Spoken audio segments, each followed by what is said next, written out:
Welcome to another edition of Keep Calm and Carry. Thanks, guys, for joining me. This is episode, I don't know what it is, 36, 37, 36, 35, somewhere in there. I think it's 36. We'll call it 36. That's what I'm going with. That's what I'm sticking to. Thanks for joining me tonight. It's Monday night. You guys got plenty of things to do, trying to shake off the weekend, and you decided to join me, and that is pretty awesome. But let me get a little drink of water here. Somewhat dehydrated, but that's okay. We are full bore into training and getting all of the shenanigans going with my fights. So let's bring up the chats and let's turn that off. I don't want to hear myself. Let's say hi to everybody over in the chat room. Thanks for joining me, guys. We got Vanessa Kitty jumping on board first for the very first time. Good to see you, Vanessa. WW Clay 86. Good to see you, man. I haven't seen you in a while. I hope everything's going. I hope your pistol build's turning out very well for you as well. Frank Hellman, sir, it's funny to see you there. You got me. You got me on that one. Gun Nut, 1987. Izzy, it's almost Taco Tuesday long. Thanks for joining me. Milspec Guy, Izzy again. Milspec Mike again. Todd Schmidt, get your homework done. Dylan Brown, Andrew, my best buddy in the world, Lovelace. Good to see you. 22 Cheapster, it's always good to see you too. Ghost Tactical, thanks for joining me. Chris Bullis, what's up, man? And yeah, I think that covered everybody. Yeah, right on. I didn't really put anything out for this episode. I just wanted to kind of get together. I hadn't done one here in a couple of weeks, and I wanted to get together with you guys and just say, hey, and kind of give you a little bit of some news if you guys are interested in that. I'm probably going to touch base on a number of things that you guys are already in tune with, but I kind of wanted to give my perspective on it, and I've got a different angle that I heard from someone else that I'm really latching onto, and I would hope that a lot of other people would latch on this too, and it'll be really interesting here in just a second. But I also wanted to talk about what's going on with the channel, what's coming up here in the very near future, and just go from there. But before we get into that, I need to do a shameless plug. If you guys don't already know, fitandfire.com is up and running. If you guys have been going over there and sifting through some of the great deals that I've got on there, thank you so much. I've seen some sales through my affiliate websites or links rather, and that really, really means a lot. It's been helping the channel like you cannot believe. So much so that I am actually doing my first live chat on my brand new computer, and this is pretty awesome. This is all due to your guys' support, and also a really nice birthday gift from the wife. So I do appreciate all of that. But I'm upgrading some stuff. I'm going to be shifting gears from one editing program to a newer high performance editing program. And yeah, I'm excited to see how that pans out. Now, next few videos that I put out will probably still be in the old one while I'm learning the new one. But here soon, I hope to have some improved production value for you guys. I mean, it's just one of those things. I just want to keep on ramping up the content for you guys to make it more enjoyable for you. I'm really not going to change anything about what I'm doing. I'm just trying to make it a little bit more professional for you guys. And a lot of that has to do with your guys' support. So thank you so very much. If you guys are interested in any type of the shirts that I wear from Revolutionary Patriot, I've got links to that. All of that stuff is down in the description of the live chat. So if you guys are interested, I would appreciate it. If you're also interested in contributing to the channel, you're more than welcome to do that in the super chat, or you can do it through PayPal. A one-time donation would be wonderful. No obligation, guys. If you don't want to do it, that's fine. But it's there if you guys are interested. Naturally, I want to say thank you so very much to my Patreon members. And let's go through the list. And it keeps on growing. So I thank you so much for that. It just means so much more than I can really tell you guys. So Very first, the original Patreon, Craig. Thank you so much. James, John, Luke, the Grim Reaper, Puck 66871, The Semi-Armed Life, who just released episode 11 of their podcast. So you guys need to go swing by SoundCloud or iTunes and listen to it because, oh my goodness, those guys crack me up. Oh man, Mike and Alana, those two are a match made in heaven. I cannot wait for them to tie that knot. So congratulations to you guys on the engagement, and looking forward to episode 12, which should be out here in a couple of weeks, right? Probably not, but that's okay. Then we got the Real Gun Snob and Todd. It's time to do my homework, but I'm still going to watch the live chat. Schmidt, along with Izzy Long and Tundra Tactical Dies. Thank you so much. That means so very, very, very much for me. So I think I saw that, Black Diamond Guns and Gear, they dropped in there. Good to see you guys. Adam Faulkner, thank you so much for swinging by. And Gun-Loving Grandpa Stanley, thanks for swinging by. Grandpa Stanley in there. All right, so WW Clay 86. Anyone here a gunsmith? I wouldn't necessarily call myself a gunsmith, but I have my FFL, who is the guy I pick up all my guns through, Flying Monkey Gunworks. He is an actual gunsmith. So if you have some questions, his Facebook stuff is down in the description below. You can just send him a direct message through Facebook with a question. Let him know that I sent you. And if there's something that he can help you with, he'd be more than happy to help you. But if you have some questions, maybe we can work it out in here. So Keith Gregory, good to see you. Good to see you. So, all right, let's get into what's going on with the channel. First and foremost, I need to share. I got to do this. I have to do this. You guys are going to love this. I have to share the FUD comment of the week from my newest video that I put out just last week. It's the was I wrong about the G2C, the Taurus G2C video, and this thing has gone a little bit deeper than I had thought, but it revolves around the Taurus's second strike capability. If you guys don't know, the Taurus G2C has second strike capability. So if you pull the trigger and something doesn't happen, you can pull the trigger again, and theoretically, hopefully, that round will go off. Now, I have been through several different training courses, and no one has ever talked about second strike capabilities on a pistol. So in my video, when I mentioned that I only had one major malfunction, then I had a few rounds that didn't fire, and all it was a tap rack, and I was good to go. A lot of people came back and asked me why I didn't do or utilize the second strike capability. Well, it boils down to training. The Taurus G2C will not ever be a concealed carry pistol for me. Let me take that back. It may likely not be a concealed carry pistol for me. Probably about a 90% chance it will never be attached to my hip or in an appendix holster or anything like that. So with that being said, why would I change my training to suit one particular pistol when all of my training suits all of my other pistols? So that's one of the reasons why I didn't utilize the second strike capability. And to be frankly honest with you, I forgot.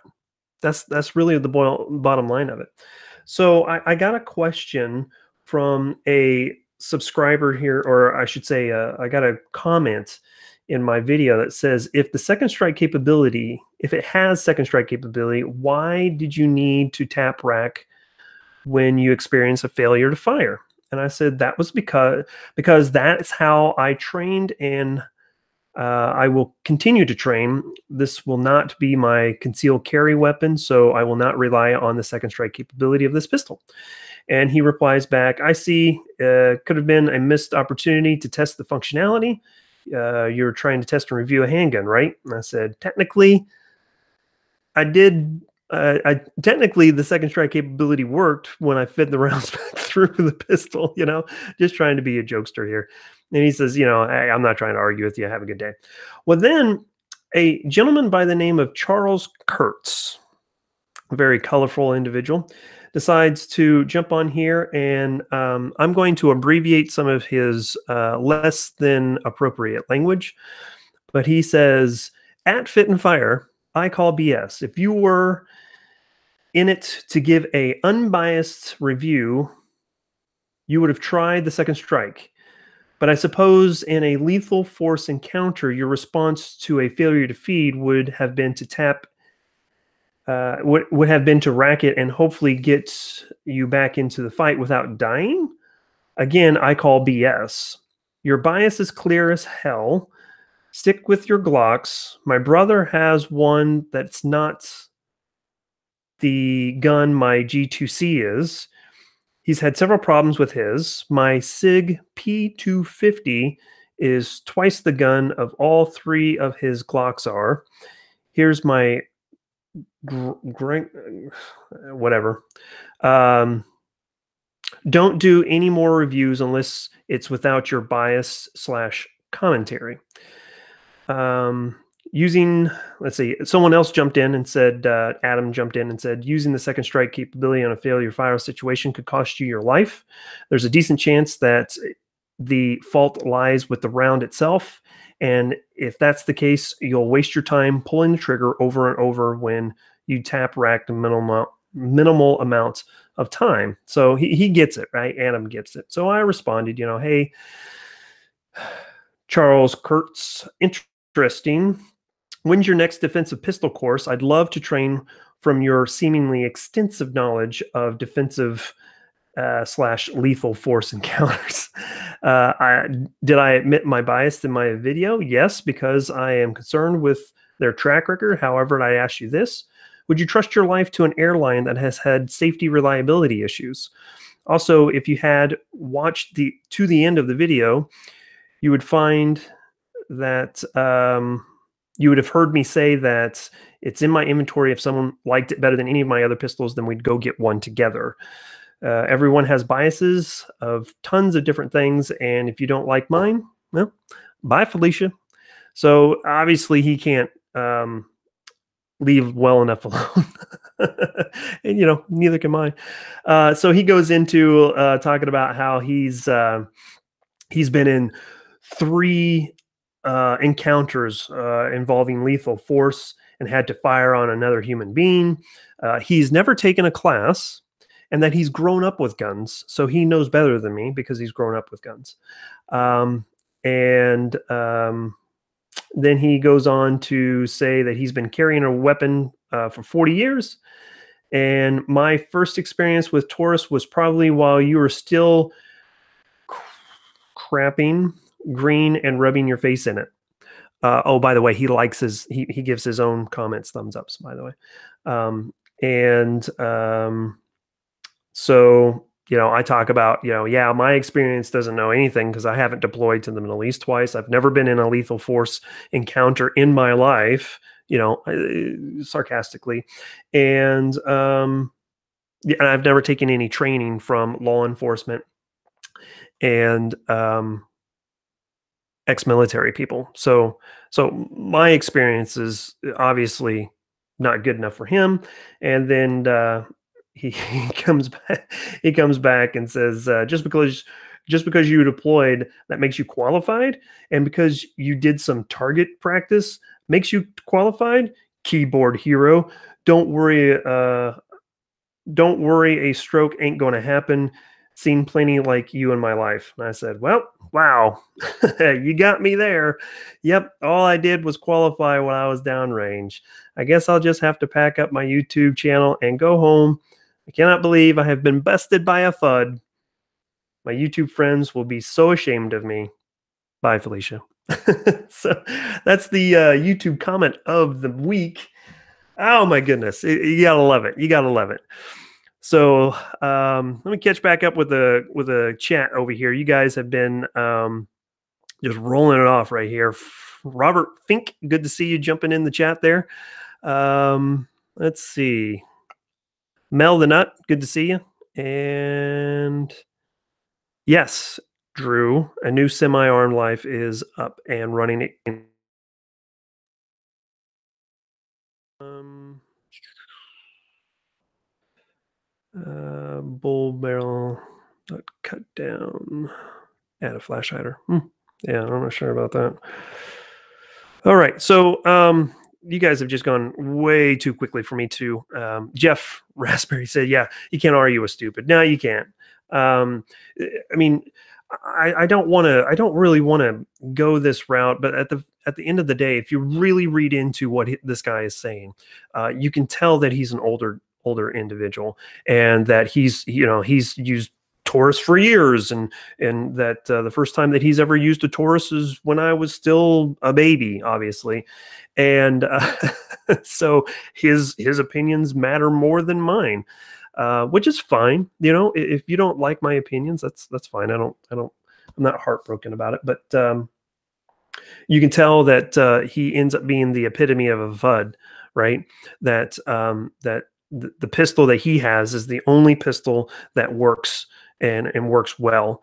I've had other people say that you should only use the pistol that works 100% reliably.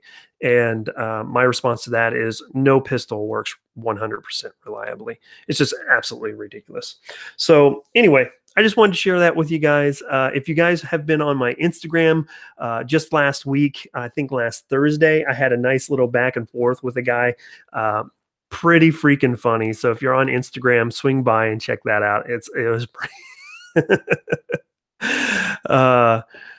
Anyway, so let me give you an update on the channel. I've got a video that will be coming out here either tomorrow or Wednesday. I wanted to make sure that I posted it ahead of time for the individual who I got the product from. And then I still look like a baby face. Thanks, Frank. If I shave my beard off, you will definitely see the baby face for sure. But there's some wrinkles coming in. See, you got the wrinkles right there. You got them? See, look at that. Got some crow's feet coming in. Ooh, got some gray too. Anyway, got a video coming out Tuesday or Wednesday. I wanted to make sure that the individuals who sent me the product got a chance to review the video first. I haven't received any notification back, but I do know that they have seen the video, so I hope that they're pleased with it. I really am not going to change anything, I don't think, unless there's something completely blatantly wrong in it. But by and large, it's my standard video. It's going to be my opinion on it. Have some good things, have some bad things, and whether or not I recommend it. So that will be out either tomorrow or Wednesday. It may end up dropping tomorrow because I've already posted it on Patreon for my Patreon people. If you do become a Patreon individual, then you will get early access to all of my videos. So there's that. I am continuing with my training. I did my post-workout weigh-in today, and I am down to 185, which is the lowest I've been in almost a year. That's about as low as I've been in about a year, and it's 20 pounds away from my target weight of 165. So March 30th, I will be fighting, hopefully, at 165, at the weight 165. I don't have too many specifics on my opponent, but what I do know is the individual is extremely tall. So I don't know what extremely tall means, but I would imagine probably 6 feet, 6'1", and that is going to cause some problems for this 5'7" frame. I'm going to have to learn new strategy on how to figure out how to get inside, basically kind of bull rush the guy, and utilize good technique on getting on the inside. So there's that. I am kind of nursing some injuries right now. I've got a pulled calf, pretty bruised calf as well. I think I broke a toe, and my right ankle is bothering me today. That's an old airborne injury that I got from jump school, and it rears its ugly head. So Frank, I hate you. Mark in a fight, I'm picturing Kramer in his That's mean of children. Oh, thanks, Check Jesus. That's funny. That's hilarious, actually. I'm a big Kramer fan, um, so yeah, so that's what's going on with the fight. If you guys are in the area and are interested in joining me at the fight, tickets will become available here very soon. I'm not sure exactly when they're going to post it, but I do know that individual seats start at $30. The basically the general seating area, just basically pick a seat. The rates go up. I don't recall exactly how much the rates were, but basically, the closer you get to the ring, the more of a quote unquote table seating. So you have a table of like six, and I think a table of six is, I don't know, call it $150. So it ends up being a little bit cheaper if you've got a group of people instead of buying $30 tickets individually. But anyway, more information will come. I will share that information just as soon as they post it on my Facebook feed. So be watching for that. Hopefully, I can figure out Facebook to ensure that I'm sharing it on my Fit and Fire feed. And then I'll do a screenshot and send it on to my Instagram as well. And maybe do a short video for YouTube so you guys are perfectly aware of what's going on. So that is pretty much all of that. Oh, as far as streaming goes, I did find out that they will not be streaming the fight as it's going live, but what they are going to do is they're going to record it and then they will replay it after the fight is over. So they'll probably post it a day or two after the fight is over. So probably Monday. So if you're not already subscribed to Never Surrender MMA on YouTube, go ahead and do that. I've also been granted access to the footage as well. So I will be doing a video on my fight in particular. So if you guys are interested in that, I will definitely post that on there. So Special K says, "No mercy, learn from Master Ken, kick him in the balls." And it's you're absolutely wrong, Special K. It is restomp the groin, if I can even say it. Restomp the groin. I can't even say it. Drew's got me there. Andrew Lovelace got me. All right. So what else we got going on? Oh, I have a new rifle inbound, and I have my next video that will be airing next week will be on a brand new rifle as well, courtesy of Andrew Lovelace. He donated that to the channel, and I will be possibly getting my hands on a new Walther that I was somewhat intrigued by. So while I was at SHOT Show, I did get to see the Walther PPQ. Is it PPQ? Is that right? PPQ Q5 match. And I think I have a line on getting one of those and getting it out to the range. Maybe put it through a competition. Let's check it out. Sheck Jesus says, at Fit, have you ever been in a competitive match before? Competitive match as in shooting or fighting? Need to put a handle on that, Sheck. You know better. And let's see. Oh, did I miss Atlanta? Did I miss Atlanta? Are you in there, Atlanta? Say hi. Oh my goodness. Anyway, fighting. So Sheck Jesus, yes, I have. Very long time ago.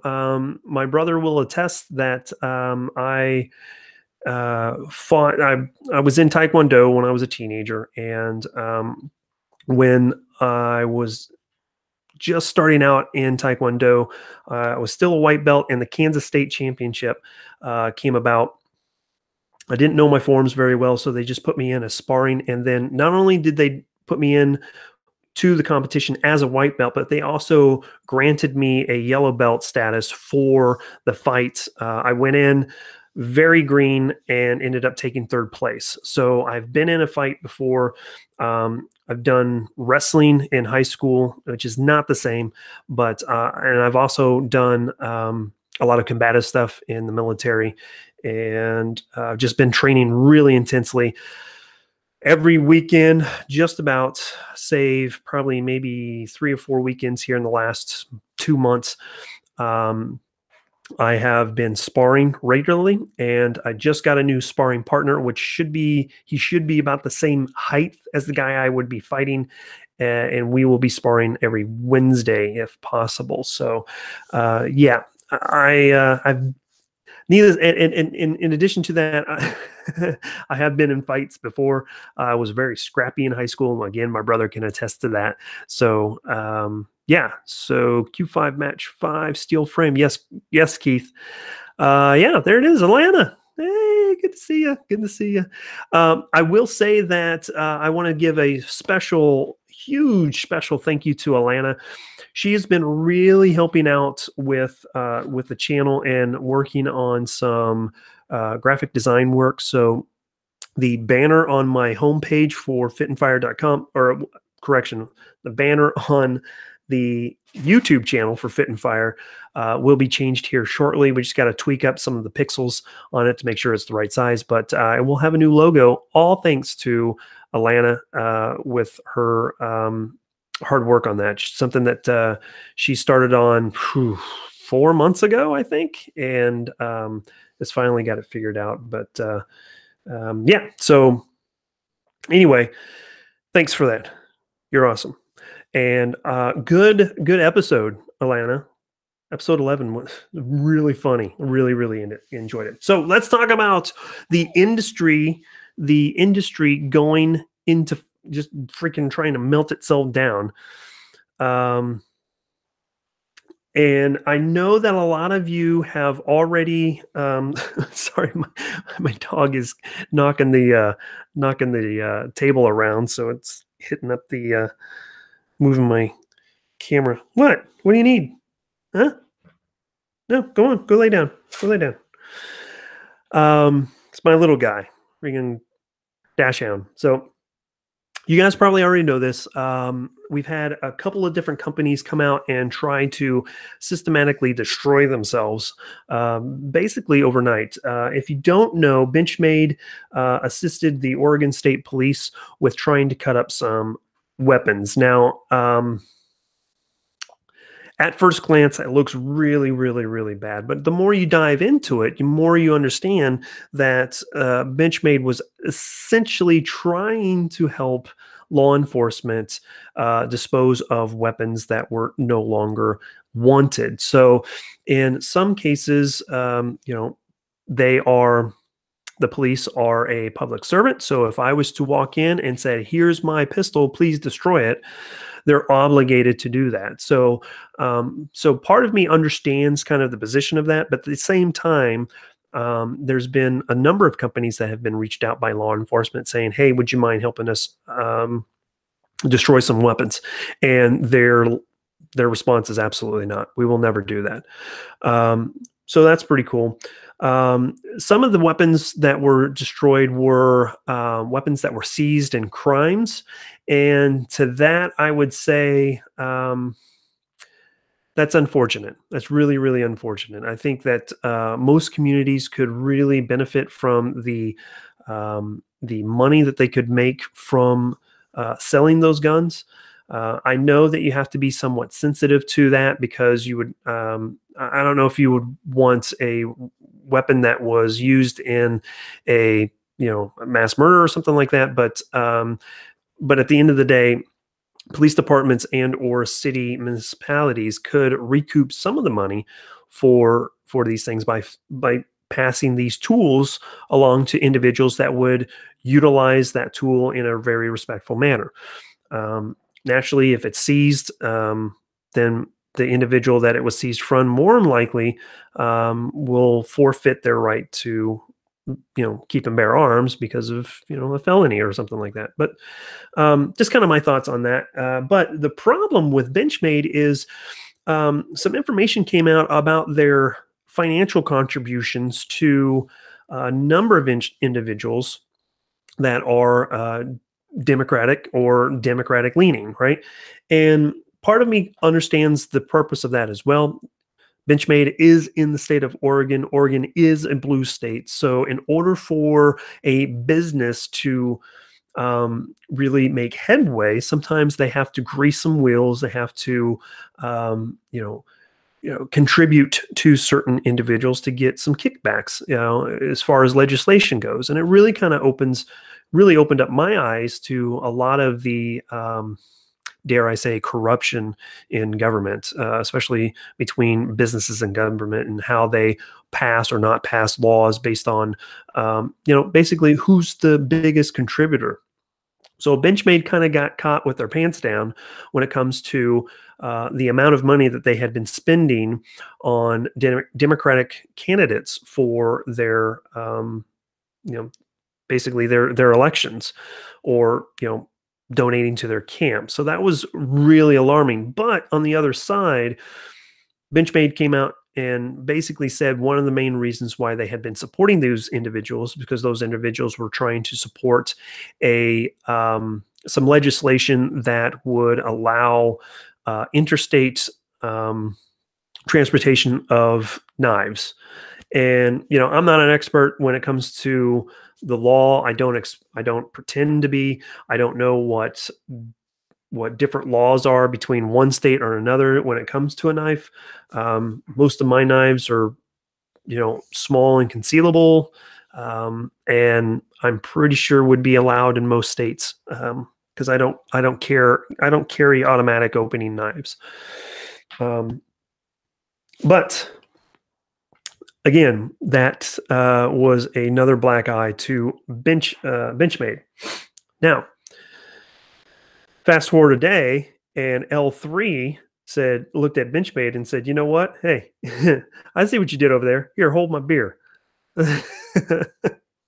Turns out L3 is one of the largest government contractors when it comes to military grade products. And one of the companies that they own is EOTech.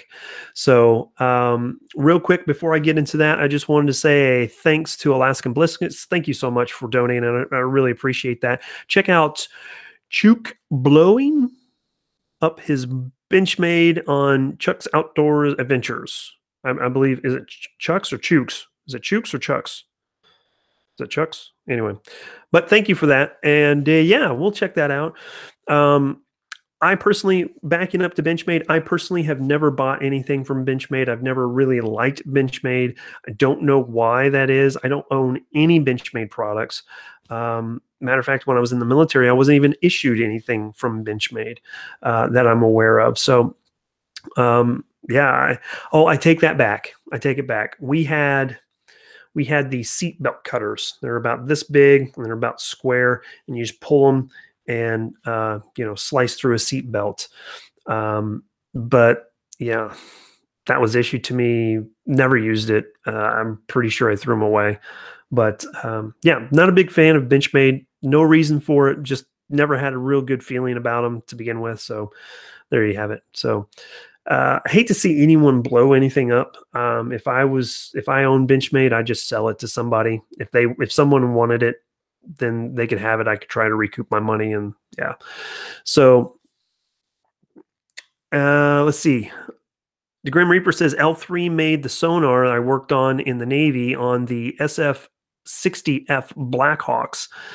Were they Blackhawks or were they Seahawks? I thought they were Seahawks. I thought you told me they were Seahawks, but either way, it's the Navy version of the Blackhawks. So interesting to see that L3 made that. Yes, Surefire also stepped in it as well. I forgot to put them on my list, but it turns out that Surefire and L3 have been contributing to some Democrats on some senators and some congressmen who are, both of them are Democrats. And not just anyone's. We're talking the Dianne Feinsteins of the Senate, right? Of the Democrats. We're talking, what is it? What's her name? No, not Loretta Lynch. That was the Attorney General. But there's a whole list of them. I think the Gun Collective did a pretty good rundown of what was going on with that. So pretty interesting to see that. Now, here's the angle that I wanted to talk to you guys about when it comes to all of this. All of us gun people are up in arms. right? And I believe that I heard this from Semi-Armed Life. So Alana, and I don't know if Mike's in the chat either, but if you guys are, I'm pretty sure I stole this from you, at least from Mike, because he's pretty witty. Mike's pretty witty when it comes to these type of things and think about things outside the box. So all of us gun people are really up in arms in the fact that L3 and Surefire are contributing to Democrats, not only Democrats, but anti-gun Democrats. And I think that's really, really harsh. That's a very jagged pill to swallow. Hit us below the belt. Whatever pun you want to put in there, you can. But I think the thing that you have to consider is L3 and Surefire are biting for those government contracts. And so naturally, they're going to try to financially assist certain individuals that may or may not have a voting stake in getting those government contracts. Now, one of the interesting things about L3 is they contributed to something like 23 or more Democrats in the Senate, which is the majority of the Democrats in the Senate right now, which is extremely interesting to hear that aspect. But the point that I'm trying to get at here is the gun people are extremely upset at the companies, but what about on the other side? I'm almost interested in going over and trolling some of the Instagram feeds or Twitter feeds of the Dianne Feinsteins and some of the other individuals that have been receiving contributions from L3 and Surefire, and just kind of posting information there and say, hey, leftists, when it comes to you supporting Dianne Feinstein, shouldn't you be pretty upset that a company that is a pro-gun company is supporting Dianne Feinstein? So an individual who is fighting for more gun control is being funded by gun companies. You guys might want to know this because she may or may not have your best interest in mind when it comes to gun control. So yeah, it's just really, really crazy. Izzy Long jumping in there and saying, will be interesting at NRA if Benchmade and EOTech have booths. Yes, that is right. Will they be ignored or mobbed? Laugh out loud. Milspec guy says, what backlash, if any, do you think Democrats would have if they found out their candidates are receiving contributions? I'd be interested to see how that plays out. And to be frankly honest with you, I don't see anything happening from it. I mean, it's just like this Jussie Smollett thing in New York. Yeah, he got arrested and stuff like that. But I honestly think that nothing's going to happen for him because at the end of the day, Democrats are going to take care of their own. And you know what? So what? If I can pretty much see that a Democrat or a leftist would say, so what that she's getting paid by the military complex establishment or whatever you want to call it. She's taking their money to fight back at them, so that's really what I see happening there. So, so the Gun Nut 1987 says this guy won't visit their booth. I'm not going to visit their booth. Like I said, Benchmade, there's no reason for it. I'm not a big fan of EOTechs. They're cool. I mean, EOTechs is a cool freaking optic and everything, but it's just, I don't know. I've gotten so used to my my Romeo 5 right there, my SIG Romeo 5. Love that sight. It's inexpensive. It has all the bells and whistles that an EOTech would have. And yeah, I'm just as accurate with either one. So Chuck Jesus says, no, he's going to prison or the DA will pass or will or the DA will piss off all of his officers. Yeah, I don't know. We'll see. We'll definitely see. I bet he pleads down. Drop it like it's Scott jumping in there. What's up, man? Good to see you. Still need to get my Romeo 5. Yeah, definitely jump on it. Palmetto State Armory has the Romeo 5s on sale all the time. So Now, one of the other things that I wanted to drop in here was some news coming out of California. And I want to contribute. I just wanted to say thanks to the Daily Shooter. He just dropped this video about an hour ago, probably closer to 2 hours ago. There's a new bill being brought up, and I don't think, actually, to be honest with you, I don't think it's a new bill. I think it's a revisited bill because it was originally vetoed, from what I understand, from the former governor, Skeletor himself, Mr. Brown. Now, this bill is called AB 879. It's the Firearms Parts Registration Act there in California. And I get it. California has some of the most ridiculous laws on the books right now, to include having to get a background check just to buy ammo. That's their newest one that they're working on right now.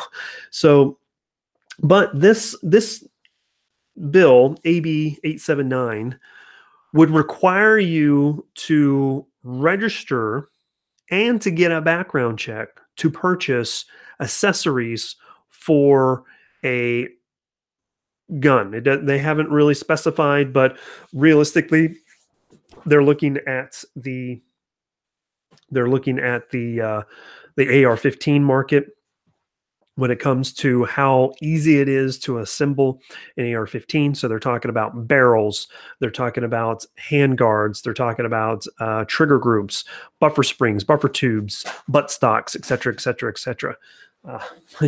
My big dog now is walking around making a whole bunch of noise. But anyway, this bill would require you to go in when you purchase something, and you would have to be on the approved list to be able to purchase an item. You would have to pay that merchant $1 to be able to purchase that item, and then you would have to register the item as well to ensure that you're not a prohibited person. In addition to that, you could not cross state lines to buy something. So if you wanted to drive into Nevada and go see Cabela's and pick up, a new buttstock or a handguard or something like that, then you couldn't drive back over state lines into California. That would be a misdemeanor. In addition to that, you couldn't transfer the items to anyone. You can allow someone to, or I take that back. You could transfer something to another individual, but you can only transfer one item per month. So if you're trying to help a buddy build something and they don't know what to buy, and you're helping them purchase the items and all that jazz, or maybe you have some extra stuff and you want to pass it off to your buddy who is building something, you could only give him one item a month. So this bill is going through the committees right now. It'll be interesting to see if this actually gets pulled together. And the reason why I'm bringing it up, because a lot of the very dark blue states have started to implement a lot of draconian gun laws, to include places like New York and Massachusetts and so on and so forth. So I would not be one bit surprised if California does end up passing this bill and it gets signed into law by their new governor. But then you also see states like New York and Massachusetts, possibly Oregon, Washington State, start to pick up these bills as well. And you start to slowly infringe on our Second Amendment rights. And then you're also creating a registry for people to have their items confiscated for no viable reason. I know that a couple weeks ago, there's a video that went viral of a gentleman having his AR pistol confiscated from him there in California. I don't pretend to know exactly the ins and outs of what exactly happened, but what I do know is he went and tried to follow the law. He registered his AR pistol. I think he built it from an 80% lower, and it put it in a different class that ended up being extremely confusing for this individual. And he ended up getting his rifle taken away from him. So again, the Daily Shooter has a really great video on that. So by all means, swing by, check those out if you can. So let's see. Milspec guy says, I'm going to need a copy of your ID and send it off to the ATF before you can buy this tack pack. The government will forever know you purchased this. Are you sure you really want it? It's actually really funny. That's really good. I wonder if tack pack has certain restrictions on what they can ship to California. I wonder if they have a separate plan for individuals that live in California, Massachusetts, New York, Oregon, Washington, so on and so forth. So that'd be interesting to see that. Frank Hellman jumping in there saying, no doubt the 2A community has a limited lifespan. Second Amendment has a limited lifespan. Yeah, I would be very surprised to see if the Second Amendment is still standing by the time I pass away. Hopefully, with any luck, I will have another good, solid 40 years left in my life. Knock on wood. But yeah, I'd be surprised to see if it does survive as it is right now.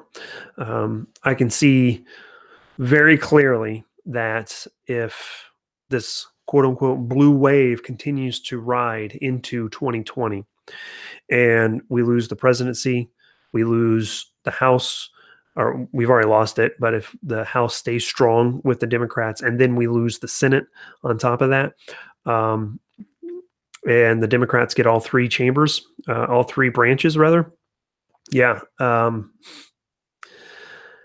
help us. Heaven help us. At the end of the day, I guess it would be good for the gun industry. It's going to sound really bad, but it'd be good business for the gun industry because there'd be a lot of panic buying. But yeah, I mean, you just wait to see all of that roll in. So yeah, so there you have it. That's kind of the big hoopla going on in the gun industry world right now.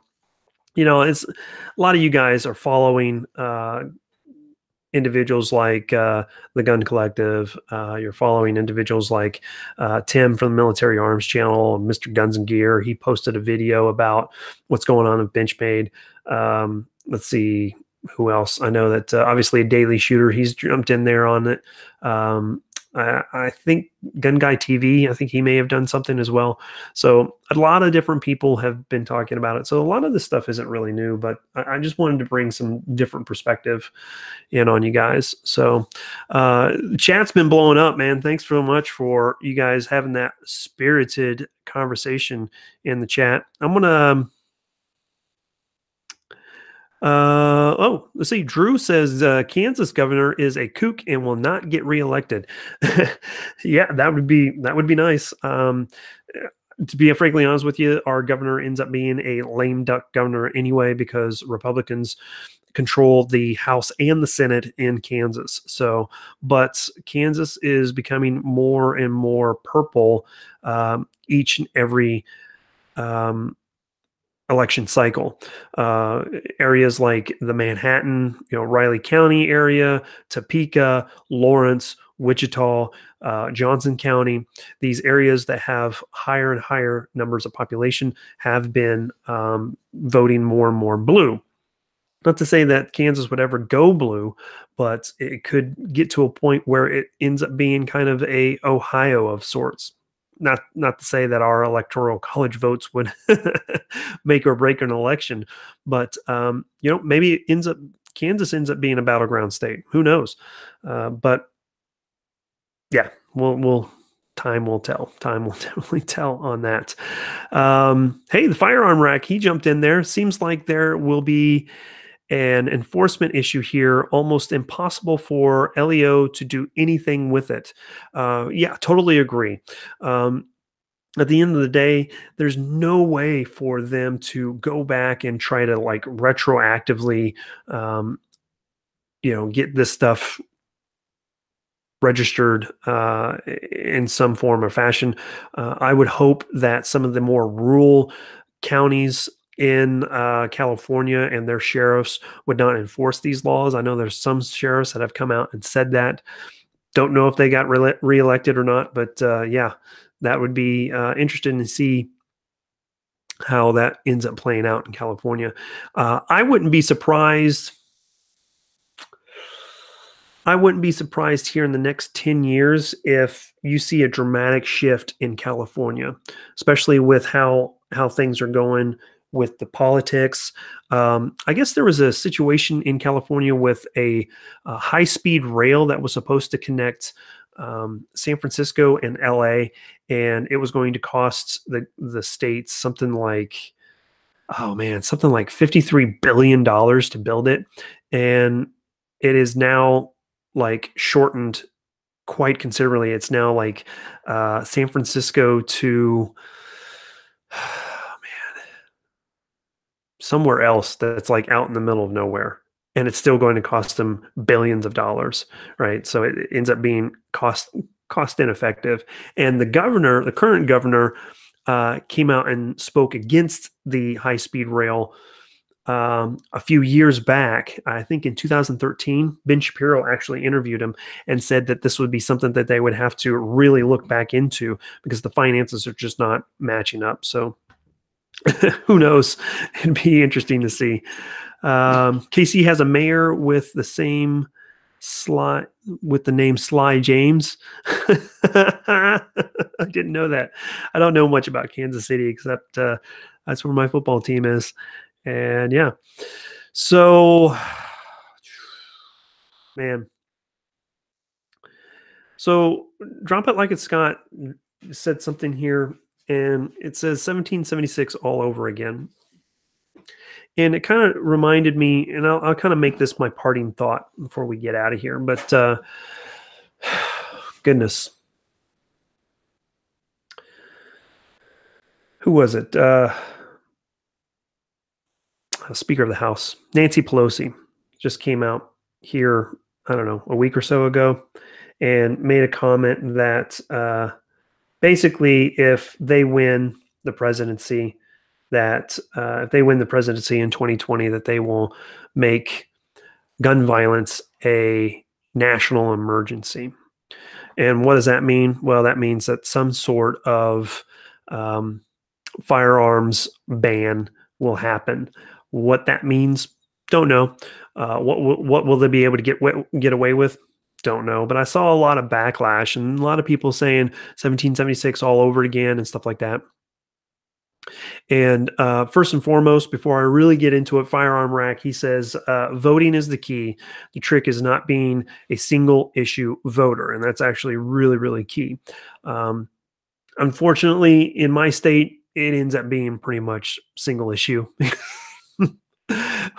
we're so freedom laden. We just got to protect our guns, or finance education. That's really what it boils down to here in Kansas. But anyway, back to my point is a lot of people coming out and saying that it'll be 1776 all over again if you try to take our guns. And will it? I've really had to sit down and ponder this, and I don't know what my answer is to this. I'm doing everything that I can to support the Second Amendment community. I'm contributing. I'm a member of Gun Owners of America. I'm a member of the Firearms Policy Coalition. Right, wrong, or indifferent, I'm a member of the NRA. I will continue to be members of all three of those organizations to help them fight these battles, to sue, state and federal governments on their unjust laws. But at the end of the day, will we have enough intestinal fortitude to pick up arms against our government? I've got a wife and I got a kid. I want to fight for my rights just as much as anybody. If I've been pushed that far, yeah, that is going to be something I'm very, very leaning towards. But at the end of the day, are we all prepared to lay down our lives for something like this? That's a question that we have to sit down and ponder wholeheartedly. Am I prepared to Am I prepared to go and fight? Like the Bundy Ranch situation. Think back a few years ago with Bundy Ranch and how there was a standoff with the federal government, and there were people there that were locked and loaded, ready to fight, and if had that gone the wrong way, people may not have made it home. You know, my dog's making noise, so that's a question that I'm still pondering. Would I be able to get into a fight like that? You know, I would definitely need the support of my family in order to do that. I would want them to know that if I'm going to do that, I'm doing it because I'm fighting for them, fighting for not only them but all of my brothers and sisters. So that's something that we really need to sit down and talk about. It's real easy to talk about 1776 all over again. Will it? It's a question that we all need to ask ourselves wholeheartedly, because the people that we will be fighting will be the people that also have families at home too.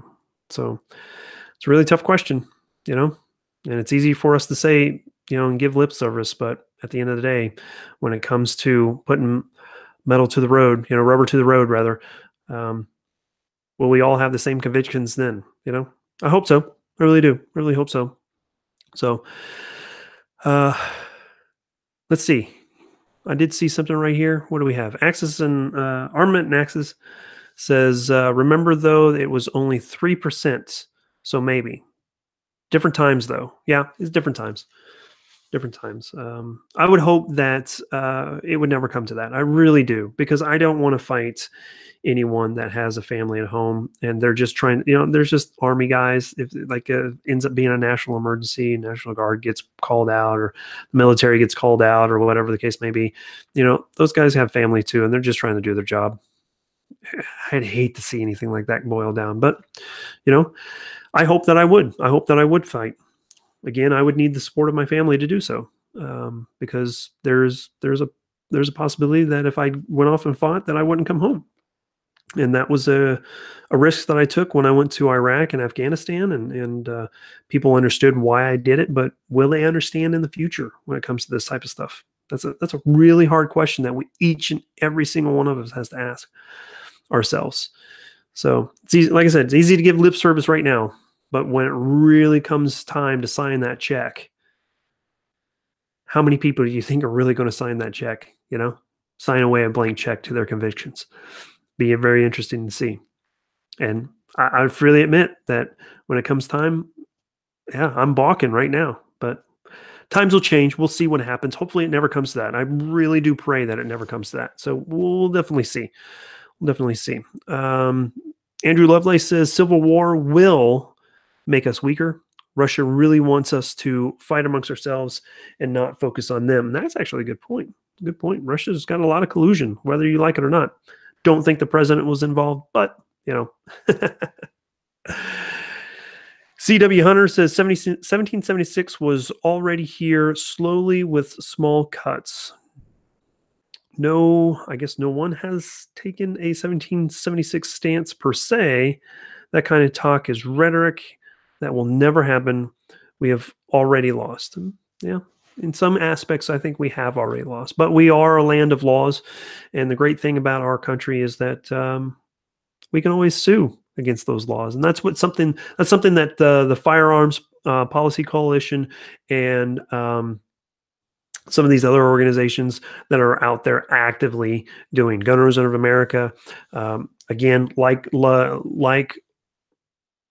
them, hate them, whatever. The NRA's ILA division, they're filing lawsuits as well. Don't know how effective the NRA is right now, but I know that GOA and Firearm Policy Coalition has been teaming up against a number of different lawsuits against, I believe, Washington and California right now, if not New York. So Red Dawn Wolverines. That's hilarious. All right. Hey, it's right at 10 o'clock. This went a lot longer than I had thought that it was going to go. Let's see. The FPC just lost their first fight today. Huh. I'll have to go check that out. Go see what Frank. Let me know what which one you're talking about. I'll go check that out. But went a lot longer than I expected. Thank you so much for joining me. Had a lot of great people in here. Um, with a lot of great conversation, which is pretty awesome. Izzy, always good to see you. You're next. I see you jumping in there as well. We've got the firearms rack. It was great to see you in there. Armament and accesses. I'm just going through the list here real quick to say thank you guys. Avery B. I don't even know how to pronounce your last name. I'm going to attempt it, but Brocolo, Avery Brocolo. Brownback was not great. I was not a big fan for him, but he was better than the alternative. And I think that I think Kobach would have been okay. I don't think he was the greatest either, but better than what we got right now. I can tell you that. So Jeff Raspberry, thank you guys. Really do appreciate it. WW Clay 86, good to see you. Todd Schmidt, get back to your homework. Andrew Lovelace, good to see you guys, man. So great to have such an awesome group of people who are here. Even when I really don't even announcement, you guys show up just to say, hey, jump in, see some stuff going on, and have a little bit of a chat, have some fun. So, yeah, Todd Schmidt, you should run. You should. I don't know. Can you run right now? Are you old enough to run? Kobach would not have been effective. No, he wouldn't have. Anyway, all right. Enough about Kansas and our stuff. As you guys know, fitandfire.com is where I have a whole bunch of cool stuff.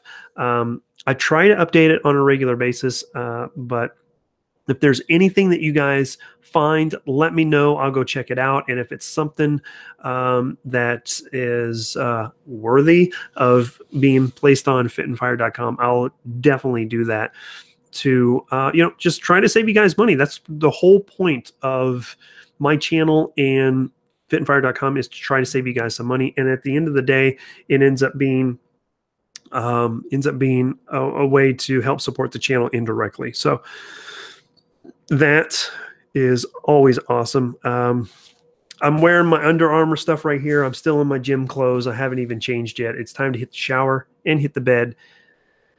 5:30 wake up tomorrow morning. I've got to go do some running, and my dog is pushing. My freaking German Shepherd is pushing my my table around. Quit moving around. All right. Don't forget, restomp the groin, as Master Kin says. Thank you guys so much for joining me. And stay tuned for my next video. It'll be out here in the next couple of days. And then next week, I'll have another video. First impressions of a new rifle. I can't wait for it. Hopefully you guys will be as excited about it as I am. So thanks so much. Good night, y'all. And as always, keep calm and carry. See you later. Bye, y'all.